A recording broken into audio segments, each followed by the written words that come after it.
Hello everyone, this is Ekta and welcome back to my YouTube channel Expressive Commerce. अगर अभी तक आपने मेरे चैनल को सब्सक्राइब नहीं किया है तो प्लीज़ सब्सक्राइब कीजिए and press the bell icon so that आपको सारी लेटेस्ट वीडियोस की अपडेट्स मिलती रहे. आज हम चैप्टर 2 फिनिश करने वाले हैं इस वीडियो में. This is the part 5th of that, principles of management.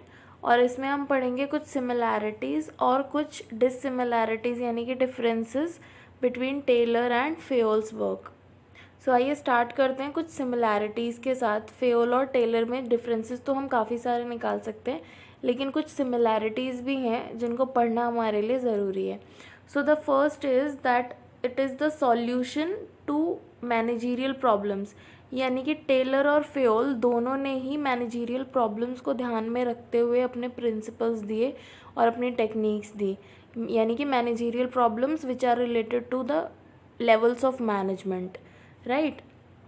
ये सिमिलैरिटी है उन दोनों के बीच में. सेकेंड सिमिलैरिटी है that both of them developed their ideas through practical experience. यानी कि ऐसा कुछ नहीं था जो उन्होंने अपने बिना एक्सपीरियंस के बना दिया हो या फिर बिना देखे बना दिया हो. प्रैक्टिकल एक्सपीरियंस यानी कि उन्होंने जो प्रॉब्लम्स खुद से फेस की, जो कंडीशंस, जो सिचुएशंस उन्होंने फेस की, उसके बेसिस पे उन्होंने डेवलप किए अपने आइडियाज़, अपने जो भी प्रिंसिपल्स डेवलप किए. Next is stress on practical aspect. What does it mean कि प्रैक्टिकल एस्पेक्ट पे उन्होंने बहुत ज़्यादा स्ट्रेस दिया, क्योंकि उन्होंने जो भी प्रॉब्लम्स फेस की वो उन्होंने प्रैक्टिकली खुद से फेस की और उसी के बेसिस पे उन्होंने प्रैक्टिकली सॉल्यूशंस प्रोवाइड करने की कोशिश की in the forms of techniques और in the forms of principles of management, चाहे वो जनरल प्रिंसिपल हो चाहे वो साइंटिफिक प्रिंसिपल्स हो. प्रैक्टिकल एस्पेक्ट पे उन्होंने जोर दिया सो दैट जो एक्चुअल प्रॉब्लम्स फेस होती हैं एक ऑर्गेनाइजेशन में उनको डील किया जा सके जब भी उनकी ज़रूरत पड़े. And the last is both of them stressed mutual cooperation between employers and employees. दोनों ने ही जो प्रिंसिपल्स और टेक्निक्स दी हैं उनमें आपको ये देखने को मिलेगा कि उन्होंने हर जगह ये बात की है कि कोऑपरेशन होना चाहिए एम्प्लॉयर्स और एम्प्लॉयज़ के बीच में. तभी जो ऑर्गेनाइजेशन है वो अपना ऑब्जेक्टिव, अपना गोल या फिर प्रॉफिट बहुत अच्छे से अचीव कर सकती है. These are some similarities between Fayol and Taylor. Let's go to the differences between Fayol and Taylor. The first difference is Fayol आपको पता है जिन्होंने 14 principles दिए of general management, and Taylor who is the father of scientific management. Okay, Fayol ने क्या दिया, उनका nature कैसा था, उन्होंने जो रिसर्च की उसका, he developed the theory of functional management और मैनेजमेंट प्रोसेस. यानी कि उन्होंने जो बात की वो बात की उन्होंने मैनेजमेंट प्रोसेस की, यानी कि for the levels of management, right. And Taylor developed the concept of scientific management. उन्होंने साइंटिफिक मैनेजमेंट दिया, यानी कि जो ओल्ड टेक्निक्स हैं उनको छोड़ के हमें साइंटिफिक चीज़ों की तरफ जाना चाहिए.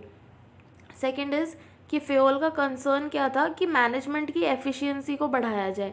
यानी कि मैनेजर्स को जो प्रॉब्लम आ रही है उनको डील करने के लिए उन्होंने प्रिंसिपल्स दिए, तो इससे मैनेजर्स की एफिशिएंसी बढ़ेगी और मैनेजमेंट की एफिशिएंसी बढ़ेगी. टेलर ने क्या दिया, उन्होंने जो भी टेक्निक्स और प्रिंसिपल्स दिए वो उन्होंने दिए वर्कर्स की एफिशिएंसी को बढ़ाने के लिए, क्योंकि उनका जो वर्क था, उनकी जो रिसर्च थी वो थी प्रोडक्शन एरिया पे और फैक्ट्री एरिया पे. तो उन्होंने काम किया कि वर्कर्स को और ज़्यादा एफिशिएंट कैसे बनाया जा सकता है. नेक्स्ट इज़ कि फ्यूल का जो लेवल था, मतलब उन्होंने टॉप लेवल मैनेजमेंट के लिए मेनली ये डिज़ाइन किया था, जो भी उनके जनरल प्रिंसिपल्स हैं मैनेजमेंट के. और टेलर ने किसके लिए डिज़ाइन किया, for lower level of management, क्योंकि वो डायरेक्टली कांटेक्ट में होते हैं अपने वर्कर्स के. नेक्स्ट इज़ कि फोकस किस पे था फेयोल का, उनका फोकस था कि जो ओवरऑल एडमिनिस्ट्रेशन है उसको इम्प्रूव किया जाए कुछ प्रिंसिपल्स को ऑब्जर्व करके और कुछ प्रिंसिपल्स को फॉलो करके.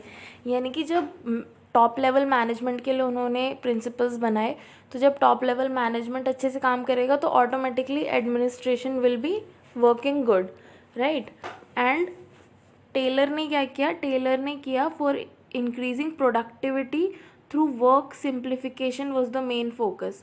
यानी कि जैसे कि हमने पढ़ा था स्टैंडर्डाइजेशन एंड सिंप्लीफिकेशन, सो उन्होंने काम को सिंप्लीफाई करने के तरीके बताए हैं, और जितना हम सिंप्लीफाई करेंगे उतना ज़्यादा हम प्रोडक्शन पे ध्यान दे पाएंगे, और उन्होंने मेन प्रोडक्शन और फैक्ट्री एरिया के बारे में ही बात की, ये हमेशा दिमाग में रखिएगा।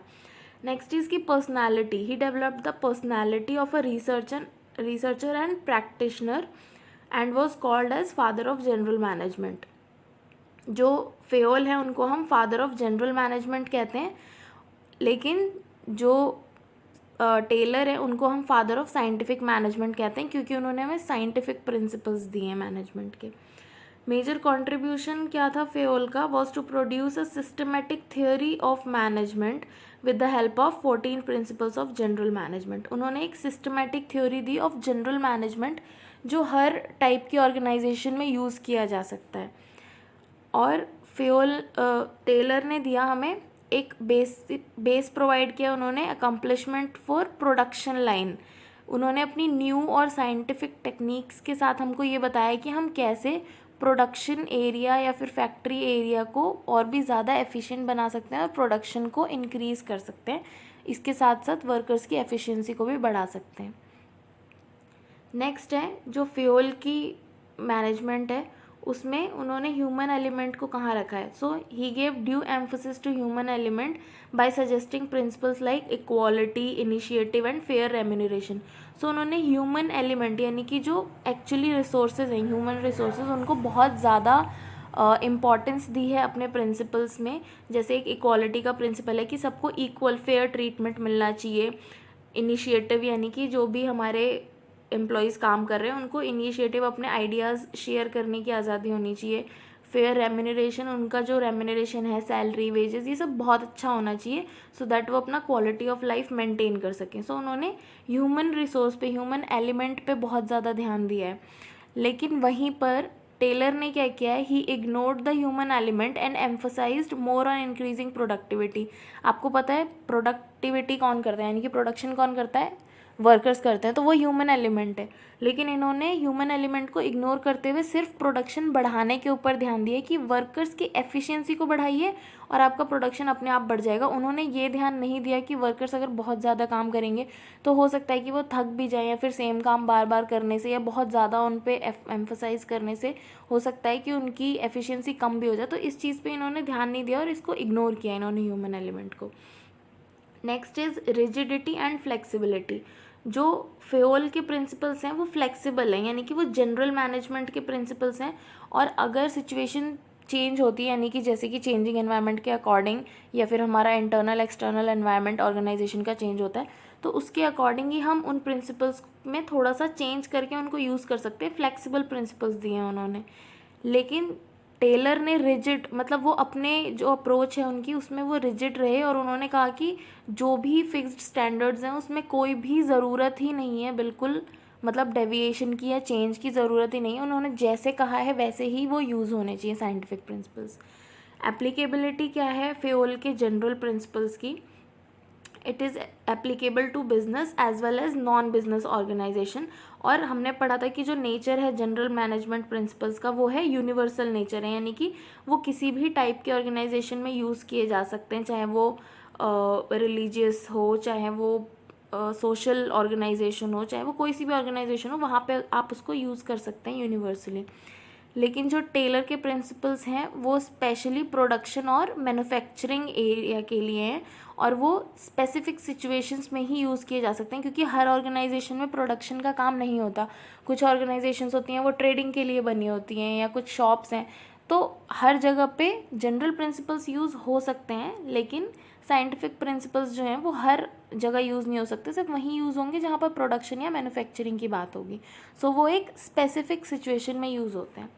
लास्ट है यूनिटी ऑफ कमांड। हमने पढ़ा था फेयोल के 14 प्रिंसिपल्स में एक प्रिंसिपल था यूनिटी ऑफ कमांड, जिसका मतलब होता है कि एक एम्प्लॉय के लिए या एक एम्प्लॉय के लिए एक ही बॉस होना चाहिए, राइट। सो इसको स्ट्रिक्टली फॉलो किया जाना चाहिए, क्योंकि अगर एक से ज़्यादा बॉस होंगे तो फिर जो रिस्पॉन्सिबिलिटी और अथॉरिटी का रिलेशनशिप है वो अच्छे से इस्टेब्लिश नहीं हो पाएगा।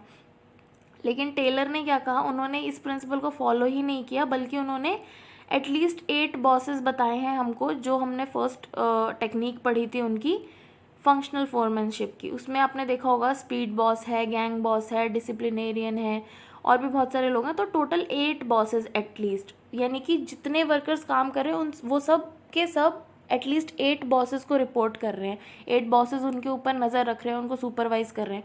सो यहाँ पे यूनिटी ऑफ कमांड ये फॉलो नहीं कर रहे हैं, राइट। इन्होंने बिल्कुल वॉयलेट कर दिया उसको।